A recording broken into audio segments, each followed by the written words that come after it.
What's up, everyone? Welcome back to the In the Round podcast. You got Matt and Tyler. What's and with up? us today, one of our good buddies. He's in town from West Tennessee, Mr. Matthew McSwain. Matthew, how you doing, buddy? Doing well. Thank y'all for having me on. Dude, no problem. Thanks for coming on. And you're back and forth quite a bit from out towards Memphis, one music city, to the music city. Yeah. What's this trip been like for you out here? It's been good. So I got a job that's perfect for what I do. I'm in sales, and so part of my territory is in Nashville. So I got it scheduled right now where I come to Nashville for about 3 or 4 days every other week.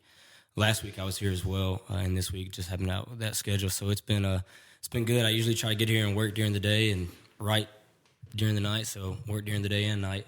Right now, just doing two different things. Yeah, so you're kind of doing two jobs while you're working here. You're doing the music thing and then also your professional career. So that's got to be pretty cool that they can kind of, overlap in a way where you can get both, where you can network and go out in Midtown and meet people and get writing sessions. And when did that process start for you of kind of those two overlapping? So I started this job in February. Started doing all my traveling and stuff in March, and so it's just kind of worked out between meeting Logan and Ethan and Jody. We've got dates on the schedule pretty much for every time that I come. So I'll work in the morning and afternoon, and then we'll get together and usually write that evening or go out and network or even play a show. Like last week on Wednesday, my buddy Skylar Anderson was playing up at Luke's, and so I worked during the day, got up there that afternoon. He had me play a few songs, so some of my coworkers got to see me play, so it was kind of cool. Yeah, and you mentioned a lot of mutual friends that we have and stuff, so we're going to get to those guys in a second, how you met all them. Now, how does Matthew McSwain get involved with the music thing? When did you get your start of doing songwriting and pursuing music? So it goes back a while, and then it stops, and then it kicked back up whenever I was graduating college. So when I was younger, I used to sing a lot in church. We had fifth Sunday singings, so every Sunday on the fifth Sunday, which only happened 2 or 3 times a year, it would be nothing but singing hymns and people getting up and doing special music and things like that. And so I would get up and sing the same hymn every single time. And then one time, for whatever reason, I got up there. I was about 7 years old, and I forgot every single word to the song that I sang every fifth Sunday. Started crying on stage because I was real young, and I stopped singing in public until I was in college. So it picked back up in college with a buddy of mine, a guy named Steve Mokler, came by and played a show. And I never heard of Steve Mokler, who I definitely have now. He's my favorite songwriter, singer. And I told my buddy about him, and he was like, well, I'll play guitar and you sing, so let's play some Steve Mokler songs. So we would go up to the fraternity house and play Steve Mokler songs till about 3 a.m. almost every day, and then that turned into open mic nights singing Steve Mokler.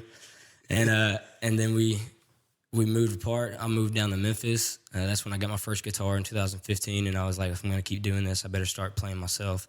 So then I started playing and writing stuff and sending him voice memos, because at the time I still couldn't play guitar well enough to actually write a song. So I'd send him a voice memo. We'd meet up that weekend and we'd hammer out a song, and that's kind of how it started developing. Met several people after that.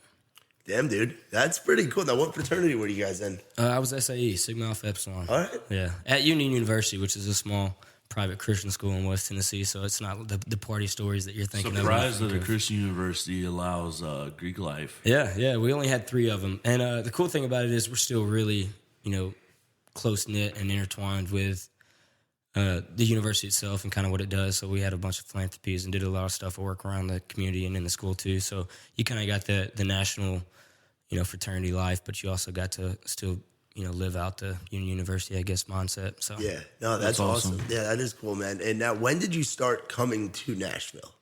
When did that process start for you?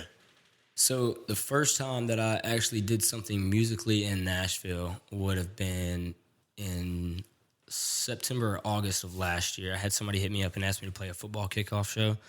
And so I was kind of just like the background music in the parking lot while everybody was watching like football on the big screen. So it wasn't actually a show, but it was fun. I really enjoyed it. But as far as like what I'm doing now, writing music and recording stuff, I started recording in January of 2018. But it wasn't until not too long ago that I actually started writing with people.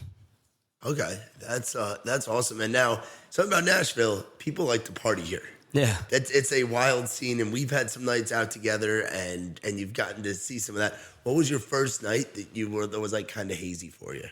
Yeah, If you can remember Yeah, it, no, whether it's out with Ethan or Logan. It's kind of or, hard to say because you know, a lot of times, especially with me not living here full time, usually when I'm in town, it kind of centers around, you know, the seriousness of it, you know, writing music and playing shows and networking. So even when I go out, I try to stay in the same mindset of being able to at least carry on a conversation. Now, you know, I don't want it to be a situation where I run into somebody on the one night that I go out and it's a really good connection, but I'm not sober enough to remember that conversation. So I try to, you know, even if we go out, I try to have a good time and you know, have a few, but I try not to get too rowdy. But usually it's the, you know, the Monday nights going to Whiskey Jam and then, you know, Red Door and different things like that. Nothing too wild. Yeah. Do you remember your first night going out here?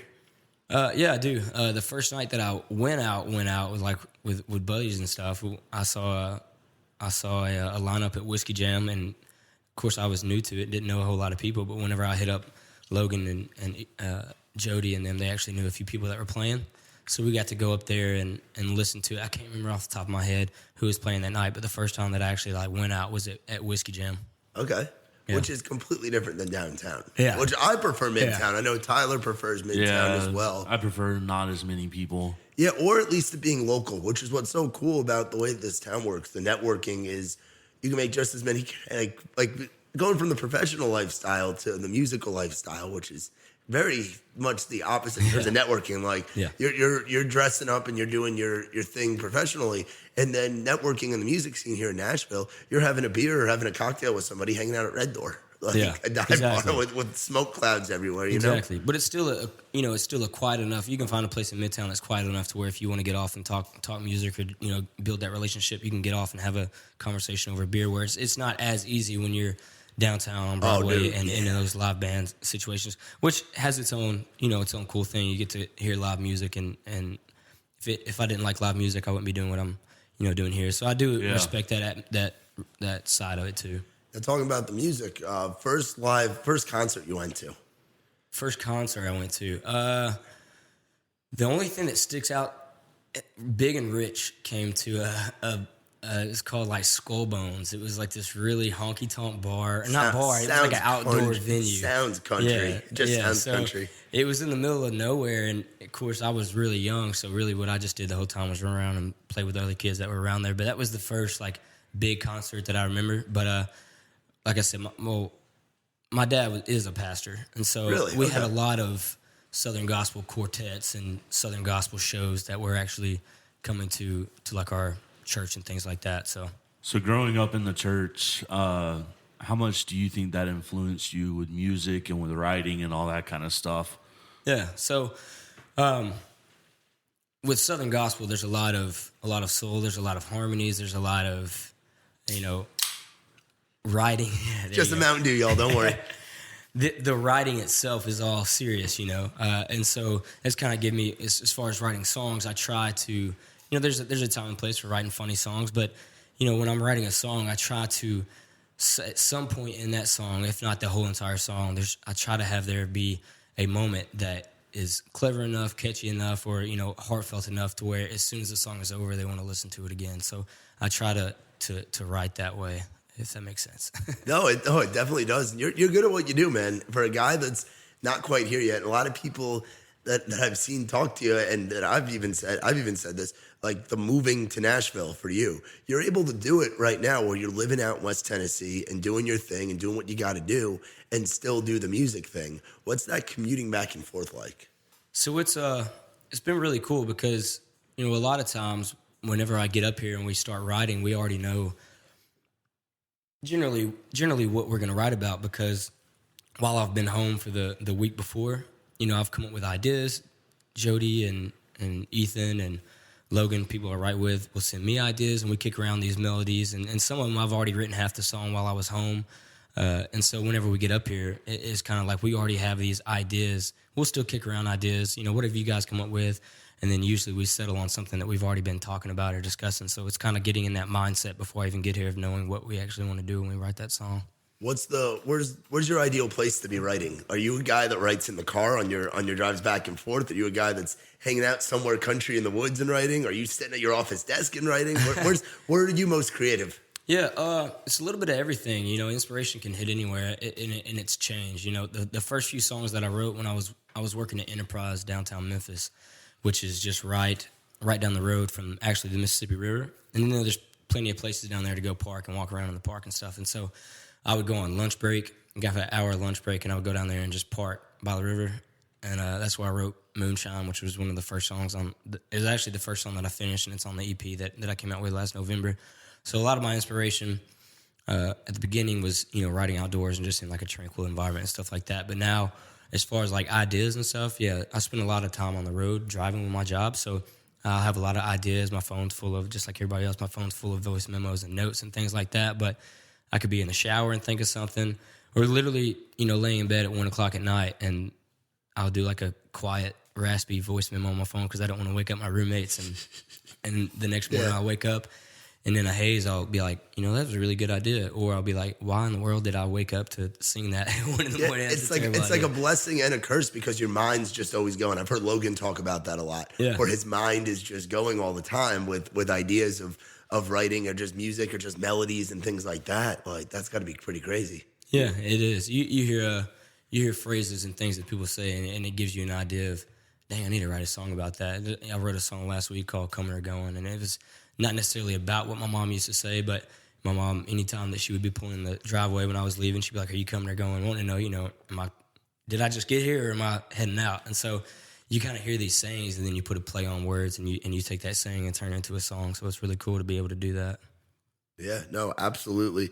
And now, for you, what do you consider good songwriting? Like, who are some people that you look up to in terms of the writers that are in town? I know you mentioned Steve Vogler, who's an awesome guy, a fellow Yankee, by the way. I will say, as a Northerner, we claim Steve Vogler. He's from Pittsburgh, which is cool because you got all you country boys and all you Southern guys are damn good at writing songs. But we'll take our Yankees when we can get them. You know? Yeah, Pittsburgh guy. Yeah, so so a guy that went to my college, was in my fraternity. He graduated the year before I got there. His name's Josh Miller, who's wrote "If It's Meant to Be" for Florida Georgia Line. Wow. He wrote "More Girls Like You," the Kip Moore song, and so that was the first like songwriter that I reached out to whenever I was first coming to Nashville and recording stuff. But and I told him that day, he was like, "So what do you do? Do you want to be a writer? Do you want to be a performer?" And I was like, you know, I'm so new to it. I don't really know what that looks like. In my mind, I want to write and sing. I want to do both. And so just some names that came to mind would be, you know, people like Drew Parker, people like Ray Fulcher, you know, that whole 50 Egg and that circle, because a lot of the reasons why I started writing songs was hearing Luke Combs. And so I kind of get that feel from them. They write songs that make me want to write, you know. Which that's hard to do, to write a song that makes somebody else want to write. That's got to be a damn good song. And those guys and girls, like, and then you throw in there like Farron Rachel's and Meg Patrick, Lainey Wilson, like that whole group of just, I call them like the Midtown Revolution almost. The people that are playing on Demumbrian that you see on out on Division Street at Winners and Losers and things like that. They're just killing it right now. So that's got to be a cool group to sit back and watch. We were leaving Tin Roof one night, and this is when I first started, you know, getting here and writing with Logan and stuff, and we were walking by and Taylor Phillips was playing, which I've met Taylor Phillips and hung out with him since then, so it's a little different. But then I'd only heard of Taylor Phillips and heard his music, and he was playing. I was like, dang, is that Taylor Phillips? And of course, I didn't know Logan and them were like actually friends with him, and Jody or whatever. They're like, yeah, it's Taylor. And they went up and said hey to him. I was like, dang, it's really cool. That's a guy. It's really cool, yeah. That's a boy with some big cuts, with some number ones and stuff. And that's what's so cool is in this town, you never know who you're going to bump into. Exactly. Especially at Whiskey Jam. I mean, you go up there and you see Randy Houser and Randy Travis and Jimmy Allen and Mitchell Tenpenny and, you know, all these people that are regulars there. They're just coming out to hear good music and network and meet people. So it's really cool. Yeah. I got to ask you something that we brought up a lot most of the time with the West Tennessee guys. The barbecue that you guys have out there. This is something I know close to Tyler's heart, something that I've grown into being down here for a little while now. Memphis barbecue. Y'all don't mess around out there. We don't. We have a barbecue fest that happens every year. It just happened not too long ago, and it's just like a nationwide competition. It's the whole where actually Bill Street Music Fest, the music festival that goes on every year, is. It's all in May. So like one week will be the Memphis in May, Bill Street Music Festival. The next week will be like the barbecue fest, and there's an Italian fest, and there's all these things going on. And so That sounds like you're up your I was alley gonna there. say I gotta go to Italian Fest. Yeah, see how you guys get down with Italian. It's so many tents, hundreds and hundreds and hundreds of tents. And some of them are like double-decker tents or like 2-story tents. And it's just people drinking and smoking barbecue. And so, that's, What's your favorite thing to do? Like, you go to a barbecue joint. What are you getting? It depends. I'm a real big barbecue nacho guy, especially if it's the first time I'm going there because Barbecue. it's really hard What are barbecue nachos? They're I've never had nachos, but these. they have like barbecue sauce and cheese and jalapenos. Sometimes pulled pork or chicken. Have you been over to Smoking Thighs yet here in town? I have not. So Smoking Thighs has some. They're kind of more of like a Texas based like barbecue thing, but they do all chicken. Oh, okay. Like they don't have any pulled pork or anything like that. Like they are all chicken. First off, their mac and cheese is amazing, but they have the pulled chicken barbecue nachos. Are they a white sauce? Are they a red sauce? What they got going on? They're a red sauce. Okay. But they put cheese dip on top of it too. Yeah, dude, it's amazing. There's a place down in Memphis called the Barbecue Shop, and it's a hole in the wall in the middle of this little like rundown strip, and they make their own sauce like in house every day, and their brisket is really good. Are they as good as Central? Because I've been to Central. So the sauce makes it, and I think the sauce does put them over the top. Okay. Yeah. All right. That's a statement right there because The sauce does a lot put of them over the top. the boys that have been out in Memphis, like Ethan and Scott and all those guys, they swear by Central. So that's Central's amazing, but you know when you're in Memphis, there's like 8 or 9 Centrals. Yeah. and it's you gotta go to the Nashville, original, too. yeah. It's coming like to Nashville, Martin's too. here. Yeah, So okay. it is really good, but the barbecue shop, like, it's the only one. It's the owner is like still working there every day. He comes by your table every time you eat. Hey, how was everything? And you can actually talk to him about like the sauce, and he'll tell you like how he makes it. And they actually sell their sauce around town in Kroger, which it tastes a little different because they have to put these preservatives and stuff in them to make them actually be able to sit on the shelf. But it's phenomenal. You ever get a chance, we'll take you down there. Well, we'll have to. We'll Oh do yeah, that we'll be for making that trip for sure. We'll have to do that for sure. Now, growing up in Memphis with the music scene out there, did that influence you at all? Being around Beale So I Street? actually grew up in Jackson, Tennessee. All right, so you're another and Jackson boy. Okay. Yeah, moved to Memphis in 2015 when I graduated. But with that being said, if I had to say of like 3 artists that stick out in my mind growing up, one of them would be Elvis, just because my mom literally loves Elvis. Like everything she owns is Elvis. Anything I get her for Christmas is Elvis. So definitely Memphis has some.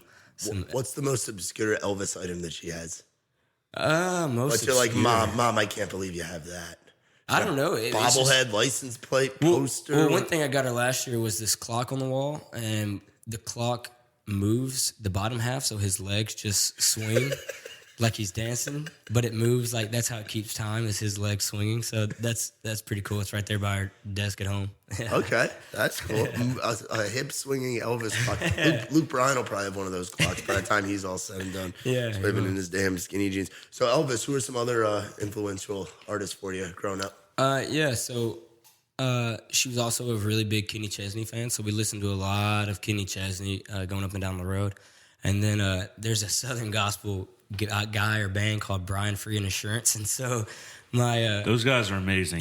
so Like- Brian Free, they developed a relationship with my dad being a pastor, and so every church that my dad was at, and then about once a year, Brian Free would come and play a concert, and so he has a very unique high pitched voice, so his voice just stands out in my mind when I think about. You saw music that. growing up. So if you saw that video that's on YouTube, it's like, I think it's out of North Carolina, but it's like the worst gospel singer ever. No, I haven't. And he starts talking like at the beginning, like you kind of know that it's going to be bad because he starts talking like mad shit. And he was like, I've been in competitions with Brian Free and Assurance, and like I've outsang him every time. And then he goes to start singing this song. That's a lie. Dude, listen, I'll have to pull this up after. Like, I literally will sit there because, like, especially coming from like the Christian world and all myself, like I would used to play these videos at camp and just to like torture kids. It's great. So Brian Free has a song called "Looking for a City," and in that song, That's there's, actually like, the song he sings in that video. Oh no! So there are like 2 or 3 chord change or like key changes where he keeps going up, and one of the things that they do in his actual show is they keep upping the key change even more so than what the actual recorded version is, just to see how high he can go. And you're like 6 or 7 key changes into this, and he's just like, He's just going. and still that is enunciating exactly that every video. word. And so it's like, man, this is crazy. Yeah. Except for there's like 2 or 3 key changes where the guy doesn't change the key because he like can't go higher. Yeah. It's great. I'll show you after this. Yeah, so that kind of world's got to be cool to grow up in terms of music. I've learned that. A lot of people down here, obviously, it's the buckle of the Bible Belt. Growing up in the Northeast, we didn't have that, you know. Yeah. Like I didn't know who Michael W. Smith was growing up. I didn't know that. I didn't know that name until I came down here, and I've learned he's like a big dude and everything. So, what made you want to pursue country instead of Christian? Growing up in both worlds.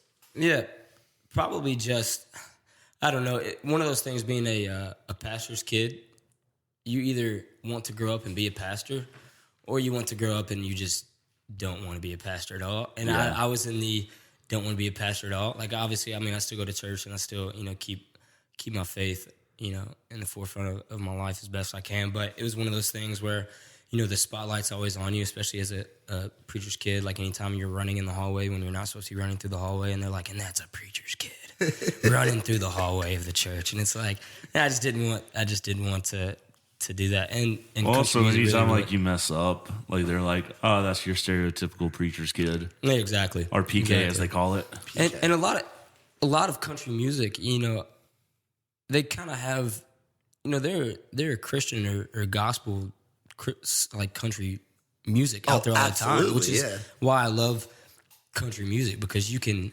sing about anything and it can be, relatable to country music or the South in general, the Bible Belt, whatever it may be. Yeah, no, absolutely. And even with a lot of the modern stuff, like, it's just there's that kind of touch into it, and then you go back to guys like Vince Gill that were really blending it, like Over As Time, That Mountain, things like that. Like, there's some heavy, definitely. Well, some cool you stuff look at Steve Moakler. The way I ran into Steve Moakler was he did a concert with Drew Holcomb and the Neighbors at my auditorium at my Christian university, and he gets up there and he's playing covers. And at the time I was like, he has a good voice, but there's nothing that like stands out. And when he got through playing these Christian covers, he was like, I'm going to play some of my new stuff that I just wrote. And he said, hold y'all's ears. This next song that I'm going to play has a cuss word in it. And he was like, it's called Damn Do I Think About You. And so this is the first Steve Moakler song that I heard. And midway through, I was just like, this is phenomenal. It's like, he doesn't do all these things. He doesn't walk by these fancy stores and want to buy all this stuff. But damn, do I think about you. It's just like, it was the first time that it grabbed me, and I was like, man, this is phenomenal. Yeah. Now, when was that moment for you where you're like, all right, I love hearing these songs. I love the stories these songs tell. Let me sit down and write one myself. When did you write your first song? Yeah, so in 2015, I moved away from Jackson, which is where I was playing music with my buddy Andrew Knight, and he played guitar and I sang. And so when I moved away, he was in Jackson, I was in Memphis, and music was either going to stop or I was going to learn how to play guitar.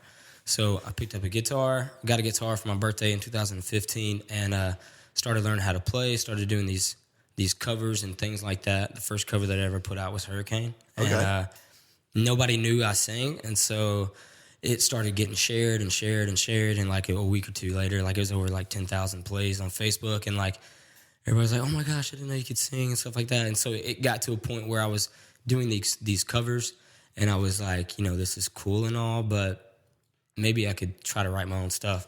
Because take you back even further, when I was in high school, at church, I had a buddy of mine named Brandon Jones, and we started a Christian rap group called Christ Followers Productions. Christian rap group. Yeah, it's called CFP, Christ Followers I'm Productions. intrigued. Where can I find that material? Because I'm intrigued. I have a CD at my house, but it was this was when, so we had everything uploaded to MySpace. So it was like everybody at my churches, it was like their cover song on their MySpace page.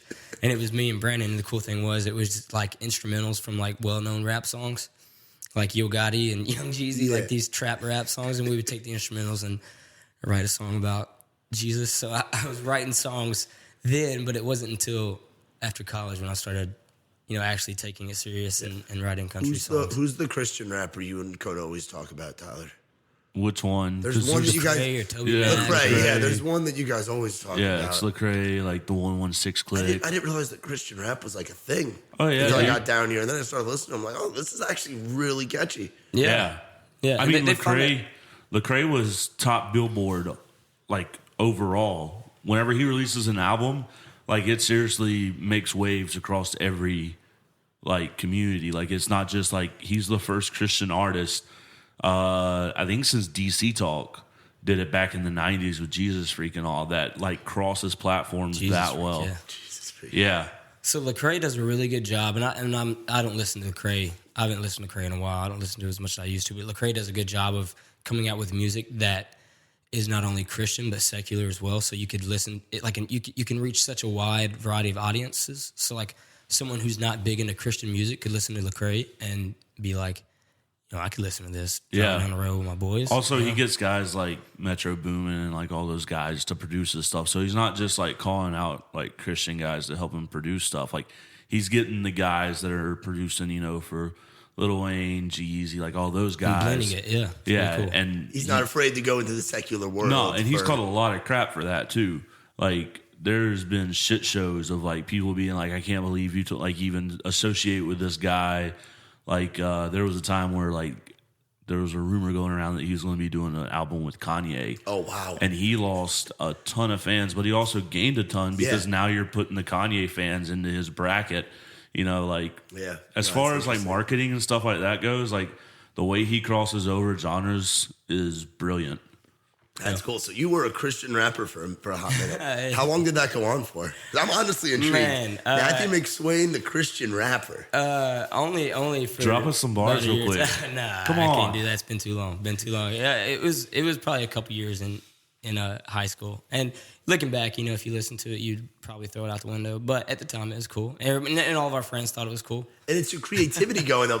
Without that, maybe you're not writing the way that you're writing Yeah, now. honestly. Just getting Yeah. that creative process Yeah. going when you're in high school. So we had a Guitar Hero mic that we would plug into his mom's computer, and Nice. we would rap. Mainly, I would rap, but mainly I was just like singing hooks and choruses and things Yeah. like that, which is kind of my go-to now. I come up with hooks and choruses and verses too. But if the hook and chorus isn't right, then the song's not right. Yeah, so Tyler usually asks this one. I'll ask it today. Are you more melody or more lyric? What's kind of your mindset when you're going in? Like, what's your role when you get into a writing room? Do you feel like you have a specific one? Or Do you start with like a beat or do you just start like with a lyric or do you start with chords? The cool thing is when I first started writing music, I didn't know how to play guitar, so everything I Yeah. wrote was a cappella, and I would just sing it to my buddy. So it's kind of like a hearing. And when it first started, it was hearing a melody, hearing a chorus, hearing a hook, and then writing the song that way. But now it's more so ideas. You think of an idea, and then you write a song based off of that. And depending on what the idea is, sometimes the first thing that comes is the verse, or sometimes the first idea you have is like the hook. And so it just depends. Every song's different.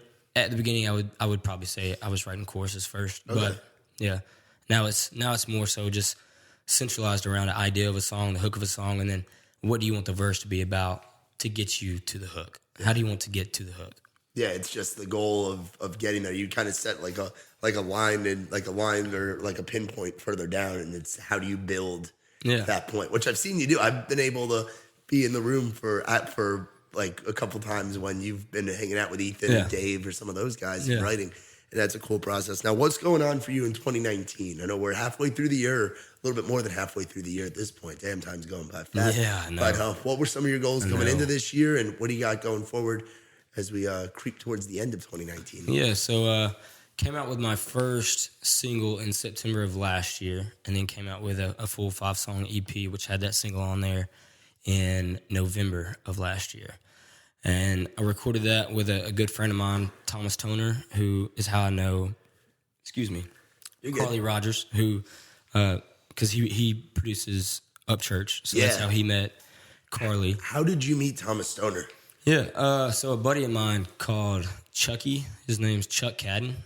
He actually goes by Chucky V. He's a rapper as well. He actually last week just came out with a song that featured Upchurch on there, so go check that out. It's called Way Back. Okay. But it's on YouTube.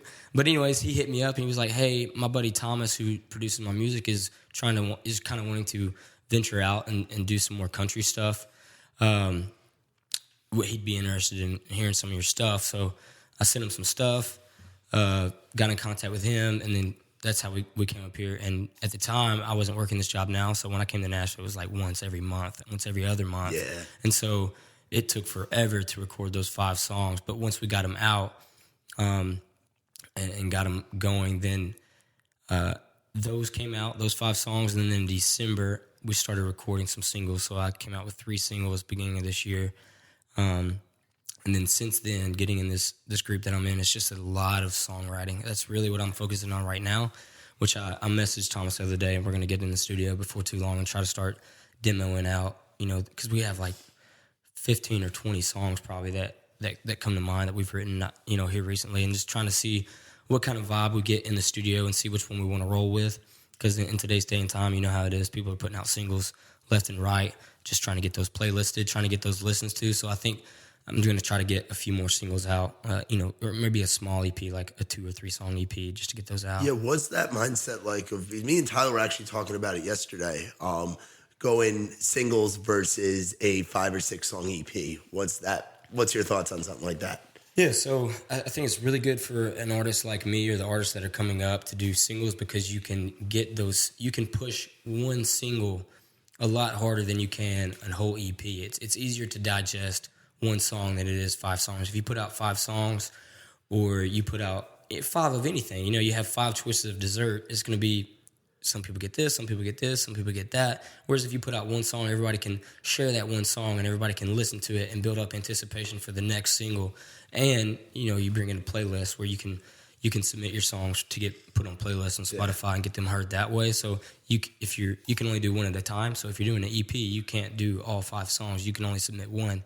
And you might mess up and submit the wrong one, where one would have got on a playlist, but I can see why you're a good sales guy, by the way. The way that you're talking about it and just presenting it, very, very sales guy, like good stuff right there. So single, is there one you think that'll be out before the end of the year? There definitely will be one out before the end of the year. To say which one, absolutely. No, that's a tough question. Sure. I know how big your catalog's getting right now. Definitely will have some out. I've written some really good songs lately with Ethan and Jody and Logan and all them. So it's been really cool. We have a lot to decide as far as what I want to put out. Which is a good problem to have. Now, circling back to that West Tennessee crew of Jackson, Memphis, Martin, that whole, I just call it West Tennessee because it's all pretty spaced out, but it's all in the same kind of central area. How'd you meet those guys? Yeah, it's kind of crazy because I either followed them or knew of them for a while before I actually met them. I met Logan. My EP came out November 2nd or 3rd, and I was on my way to a Tennessee Vols game, and we stopped downtown to just hang out that night. And we went to Whiskey Jam, and I ran into, or not Whiskey Jam, went into Whiskey Row and ran into Logan. And Logan was like, "Hey, man, you just put out an EP, didn't you? It sounds really good." I was like, "Yeah." So then we got to hanging out like a month later, and then that's how I met everybody. You met everybody through Logan. By the way, Logan, go Vols, by the way. Go Vols. I don't have a horse in the big race that is the SEC. But, so you're going to choose the loser. That's what you're going to choose. I'm going to choose the opposite, just like the kid that grows up. My little brother's a Red Sox fan. Me and my family, we're all diehard Yankees fans. Yeah. He was the one that was like, I want to be different. I'm going to do that. So, you know what? I can't wait for the day when the Tennessee Volunteers stomp Alabama. Might be years down the road, but I can't wait for it to happen. Decades down the road, you mean? It's not going to be decades. They're getting there. Did you see the mess that was Tennessee like a couple of years ago where they fired like everybody and all that kind of stuff? Did you see that? It's just you guys haven't been caught yet. That's what I said. Did you see the key thing he said, though, years ago? What's going on right now? We're on the up and build. It was like 2 years ago. But right now, we're better today than we were yesterday. Wait, was that even 2 years ago? Or was that before last year? It was 2 years ago. Yeah, where they tried to hire this coach and like the whole campus rioted. I mean, yeah, and then the athletic director got fired. We didn't want him. Hey, you know what? They're on the up and up. They're getting there. Like they say in Knoxville, it's a great day to be a Tennessee Volunteer. It's great to be a Tennessee Vol. Yes, it is. Which I'm a big Virginia Tech fan. And you guys, that damn Battle at Bristol game, it was a great first quarter. I was at that game, actually. I was at that game, and it was a great first quarter. Tech was competing, and then after that, it was just Rocky Top every 10 minutes. And I was like, God damn it, I like the song, but I don't want to hear it anymore. It's like hearing a song on Broadway a million times. I'm glad you said that. It is a good song. Even people who don't like Tennessee say it's a good song. So. It's just catchy. He might not, but it's a good song. No, it's a good song. I'm from the bluegrass world. We play that song all the time. He grew up in bluegrass, so he was singing Rocky Top whether he liked it or not. Yeah. Now, real quick, who are some people that you're listening to right now on Spotify? If you were to pull up your Spotify or Apple Music, who do we got on there for the recently playeds? Let me see. And you're not on Twitter, are you? Yeah, I'm on Twitter. You are? Do you have any like crazy weird tweets and shit? No, we did that with tweet is sports. Okay, let me get your Twitter handle. No, actually, let me see. Because we did that with Jody, and Jody has some funny. So I had tweets when I was in college, and for whatever reason, my Twitter got. And I never tweeted anything vulgar or nasty or anything like that. Yeah. My Twitter got locked out, and so I started a new one. And since then, I honestly, 95% of my tweets are about sports. It's a McSwanson 4. I know. McSwanson. Where's the Swanson from? That was just what some buddies of mine called me in college and high school, McSwanson. Are you a Braves? MCSWAIN. Are you a Braves fan? No, I'm not. Okay. No. Are you a baseball Cardinals guy? fan. Cardinals fan. Yeah. Okay. I respect that. The other team of the South. Yeah, I got it. It's crazy how 4G was the new thing a few years back. It was so fast. Now when I have 4 bars of 4G, my phone turns into a paperweight. Yeah, that's a tweet. That's a tweet of mine. It's true. If you have 4G, even if it's 4 bars of 4G, you might as well just put your phone down because it does nothing. Yeah, especially in Nashville. Where there's like a lot of people. I'm convinced that 4G is you not do actually... a lot of Tiger Tracker. I'm a huge Tiger Woods fan. Oh, you're a big golf guy. Yeah, I played golf in college a couple of years, yeah. Okay. We got to get out on the links sometime. I haven't been out since I've been south. But I used to play in high school as well. We got to go out and do that. So Tiger Tracker's a guy that I think he's employed by Golf Central, like the TV show. And he just goes to every single tournament that Tiger plays in and tweets every single thing that Tiger does. Like and every shot. Literally every single shot. So like when he's not on TV, like because sometimes they broadcast, like he'll tee off at 8 in the morning, broadcast and starts at 1. That's how I keep up with it. So had to be the absolute worst fake field goal I ever seen. I'm still baffled. What was that about? Yeah. So somebody 17-19. Somebody was that Alabama? Somebody was talking mess about. That was Alabama Georgia. I think that's what it was. That was bad. Yeah, when Georgia went for it. Georgia faked it. Yeah, like that. They're another team that hasn't beaten Alabama, right? Who do you hate more as a Tennessee fan? Kentucky, Florida. Georgia. Oh, yeah, Florida. Florida. The SEC hates 2 teams: Florida and LSU. Yeah, I hate Florida. I hate Alabama, but I hate Florida because the thing about Alabama is like we can't really justify it. Like even if you hate Alabama, they're going to beat you every year. But like Florida's always in that conversation where like Florida's the if game. Like if we can beat Florida, we'll have 8 wins this year, and then we get to Florida and.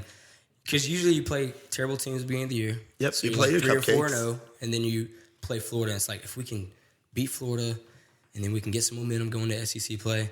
But most of the time, we don't beat Florida. So. Also with Florida's like, I mean, it's another Florida school. So, like, it's in the same bracket as Miami and, like, Florida State, where, like, it's just dirty football. Oh, absolutely. Like, I'm a Virginia Tech fan. I've grown up watching Virginia Tech Miami games and Virginia Tech Florida State games. Yeah, I know how dirty. yeah. I remember Brandon Spikes freaking just eye gouging people in the SEC. He did that for years. I mean, they brought in Tebow to try to clean up their look, but even then, that team, like, it was still dirty. It was still bad. Percy Harvin, Chris Rainey, all those guys. Well, you had Hernandez on that team. Aaron Hernandez was on there. Yeah, I think he was. He was. So real quick, who do you listen to on Spotify? I'm on Spotify. Tyler Back goes on all distracted with that damn tweeter thing. Well, I listened to your podcast this morning because Jody was on there. So I appreciate. By the way, I appreciate the support we both do that you've had for the podcast going way back. Definitely. We've had a lot of mutual friends that we've had on here, so we appreciate you listening and shouting us out. Definitely. I got a write later this afternoon with Bailey Manns, so I played some Bailey Manns on the way over here, just trying to get in the right mindset. You know. Yeah. Ethan Willis, the new Machine Gun Kelly album. Okay, so you throw on some hip hop and some rap. You like that stuff. Okay. I also play weekend softball, and so yesterday we won. I saw that. Congratulations! We won a state championship yesterday, and we won the one a couple weeks ago. So we played some Drake back to back to celebrate. So Drake's on there. I co-wrote on a song called Saturdays Are For the Boys with Hunter Jordan and Ethan Willis, and that came out this week, so that's on there. Yep, congrats on that. Yep, Musky Down Bloodline, some Nas. Now, you know Tyler's connection with that, right? With who? Yeah, Muscadine. Yeah. So he's out on the road with those boys. What are your thoughts on those guys? Because those are two country guys that are just doing it. So one of the first Luke Combs concert I went to was in Iron City in Alabama, and Muscadine Bloodline and Joey Fortner opened up. It was Joey playing acoustic, and then Muscadine opened up before Luke Combs, and they were phenomenal. Yeah, I really like them a lot. Even their old stuff, you can tell that there's a difference between their old stuff and their new stuff now. But yeah, they're really good, really solid guys. They complement each other really well. Yeah. That's All cool. right, before we wrap this up, I do have this trio of tweets that are gold. Gosh. Okay, here we go. That's why I don't have a Twitter, by the way. This is all within a month of each other, too. So the first one, ESPN has the dumbest stats. Like, Rajon Rondo is the first player to score 13 points, grab 10 rebounds, and spit in Chris Paul's face in the same game. It's true. It's true. And that'll be a headline. IDK, what's worse? Florida fans booing their quarterback or Frank scoring and telling Florida fans to shut up? That's true. terrible. They do. And now here's the good one. Oh, gosh. Just got passed by a woman with an Alabama sticker on the back glass. She gave me the look like I was driving too slow. 2 miles later, she's on the shoulder with blue lights in her rear view. Slowly roll tide, # go Vols.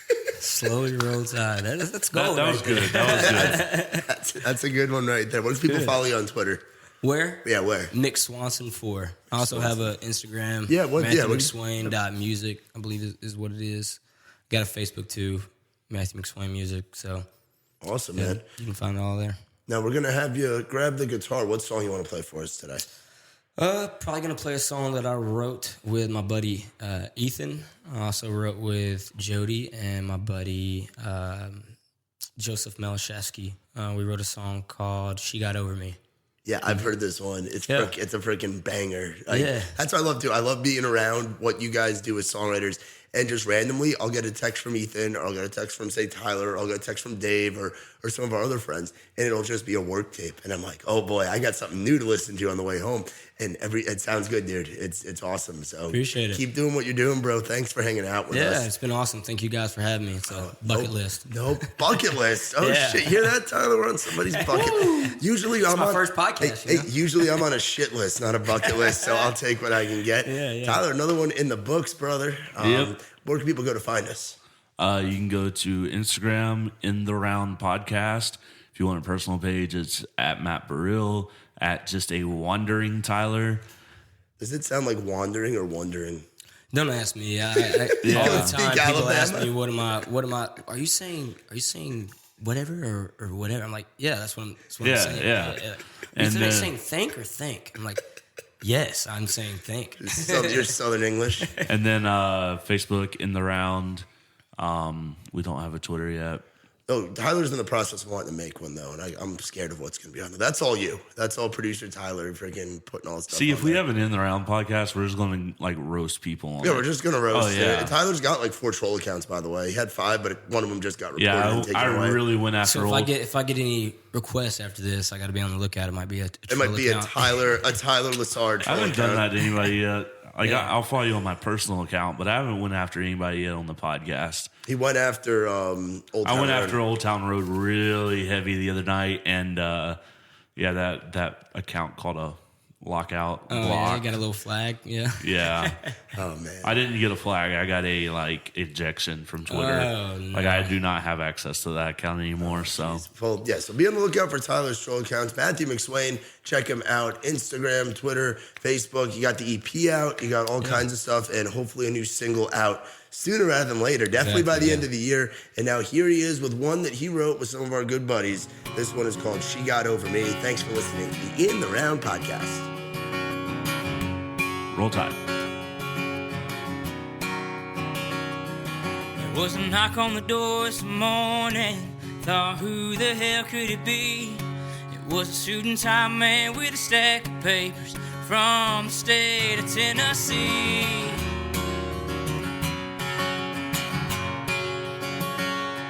Well, I was thumbing through the pages and written there in red wasn't a list of things she didn't want. She was leaving me instead.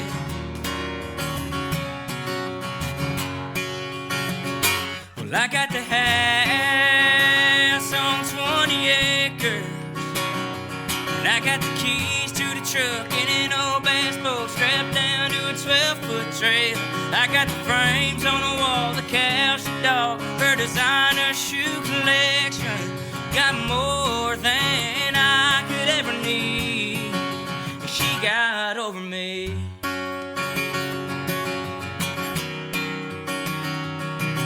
No, I can't believe she didn't take a thing like that Kendra Sky necklace and all those diamond rings. And what the hell's it got to do with all this Maybelline? But I got the house on 20 acres, and I got the keys to the truck and an old bass boat strapped down to a 12-foot trailer. I got the frames on the wall, the couch, the dog, her designer shoe collection. Got more than I could ever need. She got over me. She got over me.